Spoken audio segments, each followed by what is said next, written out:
Programang ito ay rated SPG, striktong patnubay at gabay ng magulang ang kailangan. Tinawagan nga ni Marites si Olga dahil kailangan niya umano ng makakausap tungkol kay Tanggol. Hindi sinabi ni Marites ang dahilan dahil gusto niyang personal itong sabihin kay Olga na nagpapanggap na si Beng. Dali-dali namang nagpaalam si Olga kina Ramon at Don Julio upang asikasuhin ang kanila umanong negosyo.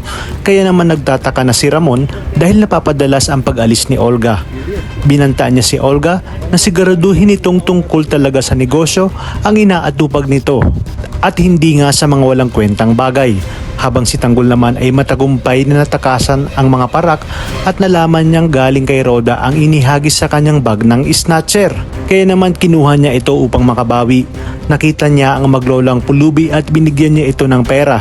Talagang kahit ganoon si Tanggol ay may mabuting puso naman ito lalong-lalo na sa mga taong mas nangangailangan. Si Roda naman ay naglupasay na sa iyak dahil lahat daw ng ipon niya ay naroroon sa bag. Talagang mabilis ang karma sa kanya dahil sa ayaw at gusto niya ay mananatili pa rin siya sa bahay ni Marsing.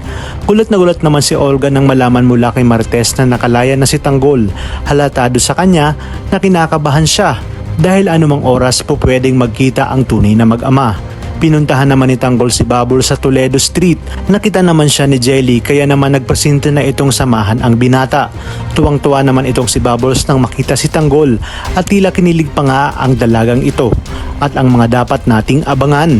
Magugulat si David sa kanyang paglabas dahil nakita niya si Olga. Mag-uusap sila ng palihim dahil hindi man lang umano sinabi ni David sa kanya na nakalaya na pala itong si Tanggol. Ngunit iginit ni David na hindi niya nga matawagan si Olga dahil busy ang telepono nito. Magtataka naman si Camille dahil maririnig dito mula kay Olga na sinabi na hindi pwedeng guluhin ni Tanggol ang mga plano nila ni David. Ang mga batang tondo naman kasama si Edwin ay nagpakita ng muli kay Lucio para sa kanilang bagong alyansa. Si Lucio ang magiging utak ng grupo kaya sinabi nito na may bagong katatakutan na naman ang Quiapo. Nagpresenta naman si Bubbles na doon na lamang tumira si Tanggol sa kanila matapos ilahad ni Tanggol ang ginawang pambububog sa kanya ng kanyang tatay Rigor. Habang si Marites naman ay tuluyan ng mahuhuli sina Rigor at Lena dahil na rin sa panunulsol ni Olga. Gusto kasi ni Olga na lalong mahirapan at magdusa si Marites dahil balak niya ngang pagbayarin ang buong pamilya ni Tanggol.